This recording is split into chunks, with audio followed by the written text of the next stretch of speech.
Hello student.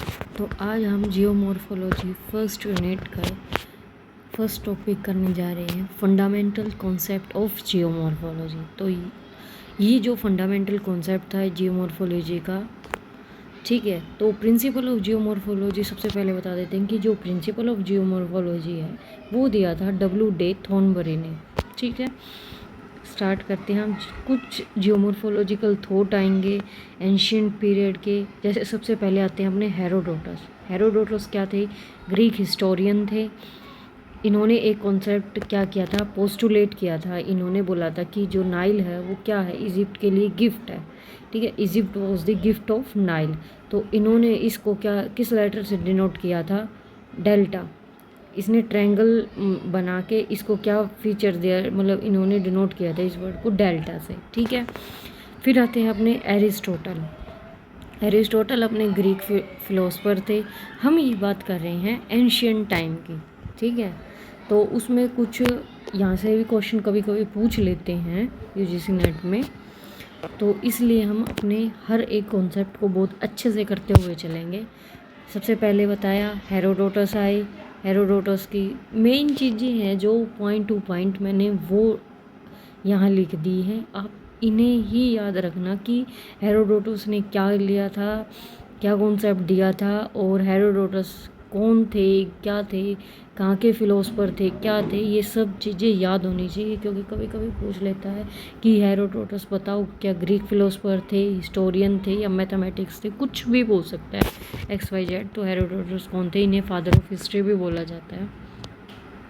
फिर आते हैं हम ग्रीक फिलोसफर, यानी जो एरिस्टोटल थे वो अपने ग्रीक फिलोसफर थे। इनके अकॉर्डिंग क्या था कि इन्होंने बोला था कि सीजनल भी है और नॉन परमानेंट भी है। अकॉर्डिंग टू हिम सीजनल है और नॉन परमानेंट भी है। इन्होंने ऐसे बोला था, according to him spring fed streams, जो स्ट्रीम है अपनी वो सीजनल भी हैं, कुछ नॉन परमानेंट भी हैं, ठीक है। तो इन्होंने ऐसा कहा था। फिर आते हैं अपने स्ट्रैबो। स्ट्रैबो थे अपने हिस्टोरियन, ठीक है। According to him the shape and size of delta depend on which nature and the terrain through which the river make its cords. Simple सी लैंग्वेज में बताया जाए तो स्ट्रैबो ने इतना बोला था कि जिस कोर्स में अपनी रिवर फ्लो कर रही है वहाँ की शेप कैसी होगी, साइज कैसा होगा, डेल्टा जो ऑल अबाउट है वो डिपेंड करेगा कि वो किस नेचर में, किस टेरेन में फ्लो कर रही है। इसने स्ट्रैबो ने सिर्फ इतनी बात बोली। फिर आता है डार्क एज। डार्क एज में क्या होता है कि जो यूरोप की जो भी फिलोसफी थी, कुछ भी था, तो वो क्या हो गया था, एकदम वहाँ पे डाउनफॉल आ गया था। जितनी भी उन्होंने रिसर्च की थी सब कुछ क्या हो गई थी, डाउन हो गई थी। कोई भी एक्सेप्ट नहीं कर रहा था with the fall of Roman empire. Beside कुछ थिंकर आए जो जिन्होंने बोला कि जैसे एविशना आए, ये एक अरेबियन थिंकर थे। इन्होंने दो कैटेगरीज में माउंटेन्स को डिवाइड किया है। इन्होंने बोला कि mountains origin due to upliftment. इन्होंने बोला कि जो अपने पहाड़ हैं, माउंटेन्स हैं, वो अपलिफ्टमेंट से क्या हुए हैं, अपलिफ्टमेंट से बने हैं। फिर जो सेकंड बात इन्होंने बोली कि जो अपने माउंटेन्स हैं वो कैसे ओरिजिनेट हुए हैं, क्योंकि रनिंग वाटर मीन्स रिवर, ठीक है। जो पानी फ्लो करता, जैसे इरोजन हुआ तो उससे क्या हुआ, अपने माउंटेन बने हैं। किसने बोली थी ये बात? एविसेना, अरेबियन थिंकर, ठीक है। एविसेना ने बोली थी, ये एक अरेबियन थिंकर थे। ऐसा क्वेश्चन आपसे पूछा जा सकता है एग्जाम में, तो एक भी लाइन मिस मत करना, ठीक है। हर एक चीज़ याद होनी चाहिए। फिर आता है एज ऑफ कैटास्ट्रोफिज्म। कैटास्ट्रोफिज्म का मतलब होता है अचानक, एकदम से, quick instant sudden earth origin and evolution. इन्होंने मतलब जो एज टाइम था कैटास्ट्रोफिज्म का, उन्होंने ये इस मैं बेसिकली शॉर्ट में बता देती हूँ। इन्होंने ऐसा बोला है कि जो अपनी अर्थ है ना वो अचानक से बन गई है, ठीक है। बहुत शॉर्ट टाइम में बन चुकी है, बहुत शॉर्ट पीरियड है, कुछ ही समय हुआ है। जो कैलकुलेट करें तो फ्यू थाउजेंड ईयर्स अपने, बट ऐसा कुछ भी नहीं था। ये एक एज आई थी जिसमें ऐसा माना गया था, ठीक है। फिर नेक्स्ट चलते हैं हम, एज ऑफ यूनिफॉर्मेटेरिज्म। ये जो कॉन्सेप्ट है ऐसा पूछ लिया जाता है, जैसे कि ये हो गया एज ऑफ कैटास्ट्रोफिज्म में क्या बताया गया था। ठीक है। एज ऑफ यूनिफॉर्मेंटिनिज्म, इसमें क्या बताया गया है कि ये जो कॉन्सेप्ट है वो दिया था जेम्स हटन ने। सबसे मेन तो है जेम्स हटन, बफन ने भी दिया था। अगर ऑप्शन में जेम्स हटन ना होकर बफन हो तो हम बफन पर टिक करेंगे। तो ये दिया था बेसिकली जेम्स हटन ने। फिर आते हैं कुछ और फिलोसफर आते हैं, जैसे सर चार्ल्स ले है।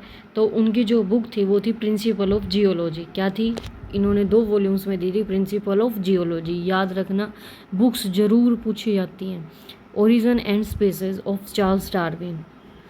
ओरिजिन ऑफ स्पीसीज किसकी बुक है? चार्ल्स डार्विन की। आइज एज ड्रोइंग प्लेस्टोसिन, ये है लुइस अगाजेस का। इन्होंने यहाँ पे जो ए डॉट पेंसिल लिखा हुआ है, यहाँ पे पेंसिल नहीं सॉरी पेन का आएगा, आप ठीक कर लेना।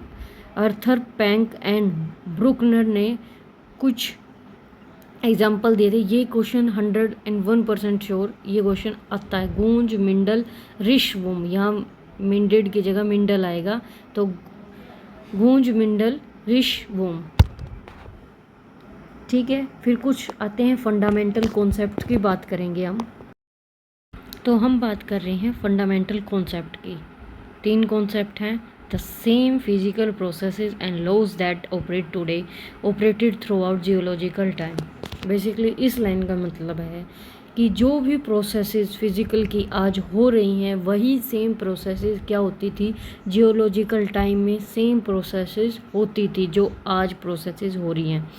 सेकंड कॉन्सेप्ट कहता है कि geological structure is dominant control factor in the evolution of landforms and is reflected in them. इस लाइन का मतलब है कि geological structure is dominant control factor, कि जो हमारा ह्यूमन है, मैन है, वो हमारे जो स्ट्रक्चर है, लैंडफॉर्म्स है, उसमें बहुत इम्पोर्टेंट रोल प्ले करता है। देन थर्ड कॉन्सेप्ट कहता है to a large degree the earth surface possesses relief because the geomorphology processes operate at different rates. हम लास्ट पॉइंट डिस्कस कर रहे हैं कि टू अ लार्ज डिग्री मतलब जो अपनी सरफेस है, लैंडफॉर्म्स हैं, उसमें जो रिलीफ है, धरातल है, वो क्या है अलग अलग जगह पे अलग अलग तरह से है। तो जो हमारी लैंडफॉर्म्स हैं वो अलग अलग तरह से क्या होती हैं, ऑपरेट होती हैं। इसमें ये 3 कॉन्सेप्ट बताए गए हैं। इनको भी अच्छे से कर लेना क्योंकि कभी कभी कुछ फंडामेंटल कॉन्सेप्ट पूछ लिए जाते हैं। तो ये आज का टॉपिक था। ठीक है। हम कुछ एरा की बात करेंगे, एराज की, जैसे कि hidden earth, the violent creation of our world. फिर अर्केन आते हैं जिसमें जो साइन होता है कि लाइफ का, जो थर्ड आता है प्रोटोजोरिक। ठीक है। उसमें क्या होता है कि सबसे पहले क्या आते हैं, पृथ्वी पर क्या आए थे, सबसे पहले एनिमल्स आए थे। तो कैम्ब्रियन में जो पैट्रियोजोइक है उसमें फर्स्ट एनिमल्स का हो गया, कैम्ब्रियन में फिर एवोल्यूशन हुआ, एक्सप्लोजन हुआ। ऑर्थोवीडियन में क्या हुआ, जो बैरन लैंड थी, मतलब कि जो उपजाऊ मिट्टी नहीं थी। ठीक है। फिर जो क्या आते हैं सिल्यूरियन अर्थ जो स्टेज आती है, उसमें क्या होता है सबसे पहले एयर यानी ब्रीथ, फर्स्ट क्या हुआ, जैसे सांस लेना होता है उसका क्या हुआ, एवोल्यूशन हुआ। फिर आता है डिवोनियन पीरियड। जो डिवोनियन अर्थ थी वो किसका था, the age of fishes and forest. इसमें हुए फिशेस आई, फॉरेस्ट जंगल बने। फिर कार्बोनिफेरस का जो टाइम था वो क्या था कि द एज ऑफ बग्स। फिर पर्मियन में एम्फीबियंस आए, ट्रासिक में फिर डायनासोर आए, जुरासिक में लैंड ऑफ किंग्स आए। क्रीटेशियस जो पीरियड था वो क्या था, टायरेंट्स का था। पैलियोजिन था वो किसका था, मैमल्स का था। नियोजिन था जो ह्यूमन एनिक्स्टेट्स था। जो फिर लास्ट आया जो क्वांटिटी जो जिसमें अब हम हैं, the age of man. Basically इनको मैं आपको अच्छे से डिफ़ाइन करूँगी, एक एक पॉइंट को अच्छे से। आज हम बस यहाँ तक करते हैं और इनको अपना याद कर लेना। ठीक है। Okay, take care.